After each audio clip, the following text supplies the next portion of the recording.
এতই যখন জানেন তাহলে সেদিন আমাকে ভুল বুঝে চলে এসেছিলেন কেন? কেন বুঝতে পারেননি আমায়? আহান ভ্রু কুঁচকে বলল, মানে? মানে আমি সেদিন আপনি টাচ করেছিলেন এই জন্য কাঁদিনি, বরং আমার পুরনো একটা স্মৃতি মনে পড়ে গেছিল তাই কেঁদেছিলাম। আহান অসহায় কণ্ঠে বলল, কি করবো মেঘপুরি বলো? তোমার চোখের পানি আমি একদম সহ্য করতে পারি না। তোমাকে কাঁদতে দেখলে আমার মাথা ঠিক থাকে না, নিজেকে কেমন পাগল পাগল লাগে। সেদিন যখন তুমি কেঁদে দিয়েছিলে তখন আমার মাথায় শুধু একটা কথাই আসছিল, আমার জন্য আমার মেঘপুরি কেঁদেছে, আমি তাকে খুব কষ্ট দিয়ে ফেলেছি। আমি তোমাকে ভুল বুঝিনি, বিশ্বাস করো। শুধু চেয়েছিলাম তুমি আমার কারণে যাতে কোনো কষ্ট না পাও, তাই এতগুলো দিন তোমার ধারে কাছেও যায়নি। আহানের কথায় মেঘের চোখ দুটো ছলছল করে উঠল। এই লোকটা সবসময় আর কথা কত ভাবে, ও কিনা বারবার নিজের বোকামির জন্য এই লোকটাকে কষ্ট দিয়ে ফেলে। মেঘের ভাবনার মাঝে আহান সন্দিহান কণ্ঠে বলল, মেঘপুরি, তুমি তো আমাকে একদমই পছন্দ করো না, তাই না? তাহলে আমি তোমাকে ভুল বুঝলাম কিংবা ঠিক বুঝলাম তাহলে তো তোমার কিছু আসা যাওয়ার কথা না। তাহলে তুমি আমাকে এই কথাগুলো বলে কৈফিয়ত কেন দিচ্ছ? আহানের কথা শুনে মেঘের চোখের কোণে জমে থাকা পানিটা গাল বেয়ে গড়িয়ে পড়ল। ও অস্থির হয়ে বলল, জানি না, আমি কিচ্ছু জানি না, বিশ্বাস করুন। আমি এসব কেন করছি, কি জন্য করছি আমি বুঝতে পারছি না। শুধু জানি আপনি আমাকে ভুল বুঝলে আমার খুব কষ্ট হয়, মনে হয় আমি কিছু একটা হারিয়ে ফেলেছি। প্লিজ আপনি আমাকে কখনো ভুল বুঝবেন না। মেঘ হিঁচকি তুলে ফুপিয়ে ফুপিয়ে কাঁদতে লাগলো। আহান মেঘের চোখের পানিটা হাত দিয়ে আলতো করে মুছিয়ে দিয়ে আদুরে গলায় বলল, ইনশাল্লাহ মেঘপুরি, পৃথিবীর সব মানুষও যদি একজোট হয় আমায় তোমার বিপক্ষে সাক্ষী দেয়, তাহলে আমি কখনো তোমাকে অবিশ্বাস করবো না। বলে আহান মেঘকে শক্ত করে জড়িয়ে ধরল। মেঘও চুপটি করে আহানের বুকের মধ্যে মুখ গুজে রইল। আহানের ঠোঁটের কোণে অদ্ভুত প্রাপ্তির এক হাসি। ওর মন আর মস্তিষ্ক জানান দিচ্ছে খুব তাড়াতাড়ি ওর সেই কাঙ্ক্ষিত জিনিসটি ওর হতে চলেছে। ঘেমে নিয়ে একাকার হয়ে রিহার্সাল রুমের ফ্লোরে বসে আছে দিশা, রিজা, মেঘ। প্রচন্ড রোদে তাপে তিনজনেরই প্রায় নাজেহাল অবস্থা। বাইরে এক ফোঁটা বাতাসে ছিঁড়ে ফোটাও নেই। মাথার উপরে ঘুরতে থাকা ফ্যানটার বাতাসও গরম লাগছে। ওরা তিনজনই কাজ করতে করতে অনেকটা ক্লান্ত হয়ে গেছে। কালকে ওদের ভার্সিটিতে নবীনবরণের অনুষ্ঠান। আজকে পুরো ভার্সিটি ডেকোরেশন করা হচ্ছে। কে কি পারফরমেন্স করবে সেটা নিয়ে সবাই ব্যস্ত আছে। আর দিশা, মেঘ, রিজা ওদেরকে ইভেন্ট ম্যানেজমেন্টের কাজ দেওয়া হয়েছে। ওরা সবাইকে কাজ করার জন্য ইনস্ট্রাকশন দিতে দিতে অসুস্থ হয়ে গেছে। কাউকে কাজ করতে বলে কেউ ঠিকঠাক মতো কাজটা করে না। ওরা বলে একরকম, সবাই করে আরেক রকম। দিশা খিটমিটে মেজাজে বলল, বিশ্বাস কর, এখন এই গর্ধব দইটাকে যদি সামনে পেতাম তাহলে ওদের কাঁচা খেয়ে ফেলতাম। শয়তান দুটা আমাদের ফাঁসিয়ে দিয়ে নিজেরা আনন্দ করছে। রিজা কনফিউজড হয়ে বলল, কার কথা বলছিস বলতো? মেঘ বিরক্তির স্বরে বলল, বুঝতে পারছিস না কার কথা বলছি? ওই যে সব মেয়েদের ক্রাশ, ফাটা দুইটা বাঁশ, ওই দুইটার কথা বলছে। মেঘের কথা শুনে দিশা আর রিজা ফিক করে হেসে দিল। মেঘ চোখ মুখ কুঁচকে বলল, হাসিস না তো, বিরক্ত লাগে। অসভ্য দুইটার জন্য আজকে আমাদের এই অবস্থা। কাজ করতে করতে প্রায় আধমরা হয়ে গেছি। এখন যদি ওদের একটা কেউ হাতের কাছে পেতাম তাহলে। মেহি দরজা দিয়ে ঢুকতে ঢুকতে বলল, তাহলে কি করতে শুনি? মিহিরের কণ্ঠ শুনে দিশা, রিজা, মেঘ দরজা থেকে তাকালো। দেখলো মিহির, আহির আর ওদের পুরো বন্ধুদের গ্যাং নিয়ে ভেতরে ঢুকছে। মেঘ বসা থেকে উঠে গিয়ে মিহিরের পিঠে একটা থরম করে কিল বসিয়ে দিয়ে বলল, তাহলে তোকে এইভাবে কয়েকটা কিল দিতাম। বলেই মেঘ আরো 5-6টা কিল মিহিরের পিঠে বসিয়ে দিল। বেচারা মিহির ব্যথায় পিঠে হাত দিয়ে ডলছে। আহির ভয়ের তো চেহারা নিয়ে মেঘের দিকে তাকিয়ে আছে, কারণ ও জানে ওর পিঠেও এখন তাল পড়তে চলেছে। ওর ভাবনার মধ্যে মেঘ এসে ওর পিঠে ধরম ধরম করে 8-10টা কিল বসিয়ে দিল, তাও আবার গায়ের জোরে। আহির ব্যথায় চোখ মুখ কোঁচকে দাঁড়িয়ে আছে। মিহির আর আহিরের বন্ধুরা মুখ টিপে টিপে হাসছে। ওরা জানে এখানে মেঘের জায়গায় অন্য কেউ যদি আহির আর মিহিরকে এইভাবে মারতো তাহলে ওরা তাকে মেরে হাত পা ভেঙে এতক্ষণে হসপিটালে পাঠিয়ে দিত। কিন্তু মেঘ যদি ওদের মেরেও ফেলে তা ওরা মেঘের গায়ে একটা ফুলের টোকাও দেবে না। মেঘের কাণ্ড দেখে দিশা, রিজা হা হা করে হেসে দিল। আহির আর মিহির গিয়ে ধপ করে একটা চেয়ারে বসে পড়লো। আহির মেঘের দিকে চোখ মুখ কুঁচকে তাকিয়ে বলল, রাক্ষসী মেয়ে একটা, সবসময় আমাদের মতো কিউট সুইট বাচ্চা ছেলেদের বাড়বে। আমি অভিশাপ দিচ্ছি, তোর কোনোদিনও বিয়ে হবে না। মেঘ মুখ বাঁকিয়ে বলল, আমি কি বিয়ে করার জন্য লাগাচ্ছি নাকি? বিয়ে যদি না হয় তাহলে না হবে, তাতে তোদের কি? জাফর এখান থেকে গিয়ে নিজেদের চরকায় তেল দে। যাবো না, এখানে থাকবো, তোর কি? মেঘ ভেংচি কেটে বলল, আমার কিছুই না, ইচ্ছে হলে থাক, না হলে ভাগ। শুধু শুধু কানের কাছে বসে আমার মাথা খাস না।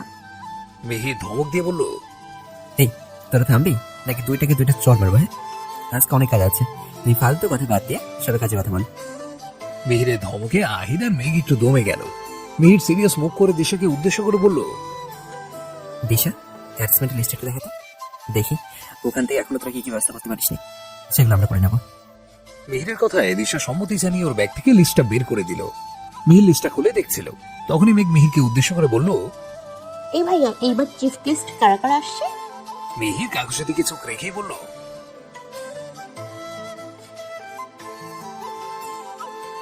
দিশা মুখ থেকে বিরক্তিকর একটা চ শব্দ উচ্চারণ করে বলল, যতবার জিজ্ঞেস করেছি ততবার এই একটা কথা বলেছিস, ওনাদের নাম বললে কি আমরা ওনাদের খেয়ে ফেলবো? আছো আহির চোখ বাঁকিয়ে বলল, তোরাই বা এত আগ্রহ করে দেখাচ্ছিস, চিফ গেস্ট যেই হোক তাহলে তোদের কি? মেঘ ঝাড়ি মেরে বলল, একটা সামান্য কথা বলতে তোরাই বা এত চেঁচাচ্ছিস কেন?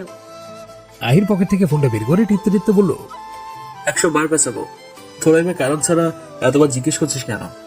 মেঘ কোমরে হাত দিয়ে বলল, ওকে বলবি না তো? ঠিক আছে, তাহলে আমরাও চিফ গেস্টকে মালা আর ব্যাস পরাবো না। যাকে চিনি না জানি না তার গলায় মালা পরাবো কেন? ইম্পসিবল। অন্য কাউকে খুঁজে নে ওনাদের মালা পরানোর জন্য। বলেই মেঘ ওখান থেকে বেরিয়ে গেল। ওর পেছনে পেছনে দিশা রিজাও চলে গেল। পরের দিন সকালে মেঘ ড্রেসিং টেবিলের সামনে দাঁড়িয়ে ফোনে ভিডিও দেখতে দেখতে শাড়ি পরছে, কিন্তু এতবার চেষ্টা করেও কুঁচি দিতে পারছে না। কুঁচি দিতে গেলেই বারবার হাত থেকে শাড়িটা ছুটে পড়ে যাচ্ছে। মীরা রহমান রুমে এসে মেঘের এমন অবস্থা দেখে হেসে দিলেন। তারপর নিজে গিয়ে সুন্দর করে মেঘকে শাড়িটা পরিয়ে দিলেন। এরপর উনি মেঘের থেকে বিদায় নিয়ে অফিসে চলে গেলেন। মেঘ মাথায় হিজাবটা বেঁধে হালকা একটু মেকআপ করলো। এক হাতে ঝুড়ো চুড়ি, অন্য হাতে ঘড়ি পরলো। শাড়ির সাথে ম্যাচিং করে কালো হাই হিল পরলো। ও শাড়িটা কালো রঙের, শাড়ির পারে গোল্ডেন কালারের লেস এবং তার উপরে স্টোন বসানো। আঁচলটা সিম্পলের মধ্যে গর্জিয়াস করে স্টোন বসানো। মেঘ রেডি হয়ে কয়েকটা পিক তুলে নিল। তারপর বের হয়ে গাড়ি নিয়ে সৌজা দিশাদের বাড়ির সামনে চলে গেল। সেখান থেকে প্রথমে রিশাকে পিক করলো, তারপর সারিকা সাইফাতের বাড়িতে গিয়ে ওদের দুজনকে পিক করলো। রিজারও পরে যাবে, রিজার বিএফ এসে ওকে নিয়ে যাবে। ভার্সিটির সামনে এসে গাড়ি থামতেই মেঘ, দিশা, সারিকা, সাইফা একে একে গাড়ি থেকে নেমে পড়ে। ওরা চারজনেই আজকে শাড়ি পরেছে। শুধু ওরা চারজনই নয়, ভার্সিটি সবাই আজকে শাড়ি পরেছে। ভার্সিটির গেটের সামনে মেঘেদের ব্যাচের কিছু স্টুডেন্টরা দাঁড়িয়ে দাঁড়িয়ে ফার্স্ট ইয়ারের স্টুডেন্টদের হাতে একটা করে গোলাপ দিচ্ছিল। আহির, মিহির ওরাও সবাই ওইখানেই দাঁড়িয়ে আছে। দেখে বোঝা যাচ্ছে ওরা কার জন্য অপেক্ষা করছে। মেঘ গেট দিয়ে ঢুকে মিহিরের সামনে গিয়ে দাঁড়িয়ে ওকে পিঞ্চ করে বলল, কি রে, তোরা কি আমাদের ওয়েলকাম করার জন্য এখানে দাঁড়িয়ে দাঁড়িয়ে ওয়েট করছিস? মিহির একটা ধমক দিয়ে বলল, শাট আপ, তোদের ওয়েলকাম করার জন্য কোন দুঃখ পেতে শুনি, চিফ গেস্টের জন্য ওয়েট করছি। আর তোদের না আরো আগে আসতে বলেছিলাম, তাহলে দেরি কেন বললি তোরা? আরো আগে কোন দুঃখে আসতে যাব শুনি? আগে এসে আমাদের এখানে কি কাজ? মিহির দাঁতে দাঁত চেপে বলল, তোদের বলেছিলাম না চিফ গেস্টকে তোরা ওয়েলকাম করবি। মেঘ ভেঙচি কেটে বলল, তোকে বলেছিলাম না নাম না বললে কিছুতেই ওয়েলকাম করব না। নাম জেনে কি আছে শুনি, একটু পরে তো দেখতেই পাবি। এখন আমি দেখতে চাই না। যখন তোমার কাছে নাম জিজ্ঞেস করেছিলাম তখন নামটা বলনি। এখন ওনাদের নামও শুনতে চাই না, দেখতেও চাই না, আর ওয়েলকামও করতে চাই না। মিহির আগে সরে বলল, দেখ মেঘা, ওয়েলকামটা তোকে করতে হবে, একদম বাড়াবাড়ি করবি না। করবো না মানে কিছুতেই করবো না। তোদের ইচ্ছে হলে তোরা কর গিয়ে। বলেই মেঘ ঘুরে চলে আসতে নিলেই মিহির মেঘকে থামিয়ে দিল। মেঘ ভ্রু কুঁচকে বলল, আবার কি হলো? মিহির মেঘের কাছে এসে আস্তে করে বলল, দেখ, তুই যদি এখন ওয়েলকামটা না করিস তাহলে তোর ওই কিউট সুইট সিস্টার সাইফা, ওর গায়ে এখন ময়লা পানি ঢেলে দেবো। ভাব, এত সুন্দর করে সেজে এসেছে, যদি সবার সামনে ওর গায়ে পচা ময়লা পানি ফেলি তাহলে বেচারি ভাইসিটির সবার সামনে কতটা অপমানিত হবে। অবশ্য তাতে আমার কিছু যায় আসে না, ওকে অপমান করতে আমার বেশ ভালো লাগে। মেঘ দাঁতে দাঁত চেপে বলল, এবার কিন্তু তুই বাড়াবাড়ি করছিস ভাইয়া। কিচ্ছু বাড়াবাড়ি করছি না, মেঘ দেখবি এক্ষুনি গিয়ে ওর মাথায় ময়লা পানি ঢেলে আসবো। কথাটা বলে মিহির যেতে নিলেই মেঘ ওকে থামিয়ে দিয়ে বলল, ওকে, আমি ওয়েলকাম করবো। মিহির ফোঁসকে একটা হাসি দিয়ে বলল, এই তো মাই কিউট সিস্টার। মেঘ রাগী কণ্ঠে বলল, তোর মতো অসভ্য আমি জীবনে দুইটা দেখিনি। নিজের বোনকে ব্ল্যাকমেল করছিস, লজ্জা করে না তো? মিহির একটু ভাব নিয়ে বলল, আমি হচ্ছে the great person SARS Mihir, আমার মতো কেউ নেই, তুই দেখিস নি। আমি একদম ইউনিক পার্সন, আর আমার একদমই লজ্জা করে না, কারণ আমার লজ্জা নামের প্রশ্নটা নেই। মেঘ মিহিরের দিকে তাকিয়ে রগে ফুসতে ফুসতে বলল, ডেভিল একটা। কথাটা বলেই ঘুরে যেতে নিলে আহিরের সাথে মেঘের ধাক্কা লাগে। মেঘ আহিরের দিকে তাকিয়ে ঝাড়ি মেরে বলে, এই ডেভিল নাম্বার 2 চোখ কি পকেটে নিয়ে ঘুরিস? আহির ব্যস্ত ভঙ্গিতে বলল, সরি আমি দেখতে পাইনি। সারাদিন মেয়েদের দিকে তাকিয়ে থাকতে কেমনে দেখতে পাবি? যা সর চোখের সামনে থেকে। আহির বোকার মতন মেঘের দিকে কিছুক্ষণ তাকিয়ে থেকে মেঘকে যাওয়ার জন্য সাইড দিল। মেঘ গটগট করে সেখান থেকে চলে গেল। আহির বিড়বিড় করে বলল, তোরা তুই রেগে যাস একজনের উপর আর সব সময় ঝাড়িস আরেকজনের উপর, কেন বলতো? মেঘার দিশা সেই কখন থেকে হাতে ফুল নিয়ে ভার্সিটি গেটের সামনে দাঁড়িয়ে আছে, কিন্তু গেস্টদের আসার কোনো নামই নেই। মেঘ আস্তে করে দিশাকে উদ্দেশ্য করে বলল, উফ, আরে কত ওয়েট করবো? এরা এখনো আসছে না কেন? এদের কি কোনো কাণ্ডজ্ঞান নেই নাকি? কোথাও গেলে যে সময় মেইনটেইন করতে হয় সেটা কি ওনারা জানে না? দিশা চোখ মুখ কুঁচকে বলল, ইয়ার এবার আমারও কিন্তু বিরক্ত লাগছে। তবে আমার কি মনে হচ্ছে জানিস, কোনো দেশের প্রিন্সকে হয়তো নৌকায় করে নিয়ে আসছে, তাই এত দেরি লাগছে। দিশার কথা শুনে মেঘ হা হা হা করে হেসে দিল। হাসতে হাসতে হঠাৎ মেঘের খেয়াল হলো ওদের সামনে দুটো গাড়ি এসে থামলো। গাড়ি দুটো দেখে মেঘের ভ্রু কুঁচকে গেল। গাড়িটা একদম আহানের গাড়ির মতো দেখতে। মেঘের ভাবনার মাঝেই পেছনের গাড়ি থেকে দুজন গার্ড নেমে এসে সামনের গাড়ির পেছনের সিটে দরজা দুটো খুলে দিল। দরজা খুলতেই আহানার অভি গাড়ির দুই পাশ থেকে নেমে এলো। আহানার অভি সামনে এগিয়ে আসতে প্রিন্সিপাল গিয়ে ওদের সাথে কুশল বিনিময় করলেন। আহির আর মিহির গিয়ে ওদের সাথে হ্যান্ডশেক করলো। মেঘ এতক্ষণ হা করে আহানের দিকে তাকিয়েছিল। আহানের হাঁটা চলা, সবার সাথে আন্তরিকভাবে কথা বলা, সব মেঘ খুঁটিয়ে খুঁটিয়ে পর্যবেক্ষণ করছিল। ছেলেটা সব কিছুই যেন অদ্ভুত রকমের সুন্দর, চেহারায় একটা মায়াবী ভাব। মেঘ বারবার চেষ্টা করেও আহানের থেকে চোখ ফেরাতে পারছে না। ও একটা ঘোরের মধ্যে চলে যাচ্ছে। হঠাৎ দিশা ডাকে, মেঘ ভাবনা জগৎ থেকে বের হয়। দিশা মেঘকে উদ্দেশ্য করে মেঘকে ধমক দিয়ে বলল, জেগে জেগে ঘুমাচ্ছিস নাকি? কখন থেকে ডাকছিস শুনতে পাচ্ছিস না? চল, প্রিন্সিপাল স্যার ডাকছেন। মেঘ একটু ইতস্তত করে বলল, ওই আর কি, কিছু একটা ভাবছিলাম। বাদ দে, স্যার ডাকছেন, চল। মেঘ আর দিশা গিয়ে আহানার অভির সামনে দাঁড়ালো। দিশা জোরপূর্বক একটা হাসি দিয়ে হাতে থাকা তোড়াটা অভির দিকে এগিয়ে দিয়ে বলল, welcome to our varsity sir. Abhi একটা বাঁকা হাসি দিয়ে বলল, থ্যাঙ্কস মিস। মেঘ আহানের দিকে তোড়াটা বাড়িয়ে দিয়ে বলল, ওয়েলকাম স্যার।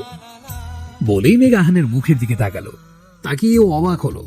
আহানের চোখ মুখ রাভে লাল হয়ে গেছে। ও তীক্ষ্ণ চোখে মেঘের দিকে তাকিয়ে আছে। মেঘ বুঝতেই পারছে না আহানের হঠাৎ কি হলো। এতক্ষণ তো বেশ হাসি খুশি দেখাচ্ছিল ওকে, তাহলে এখন হঠাৎ কি এমন হলো যে আহানের ফেসের এক্সপ্রেশন এইভাবে চেঞ্জ হয়ে গেল। আহান মেঘের হাত থেকে তোড়াটা নিয়ে গম্ভীর স্বরে মেঘকে উদ্দেশ্য করে বলল,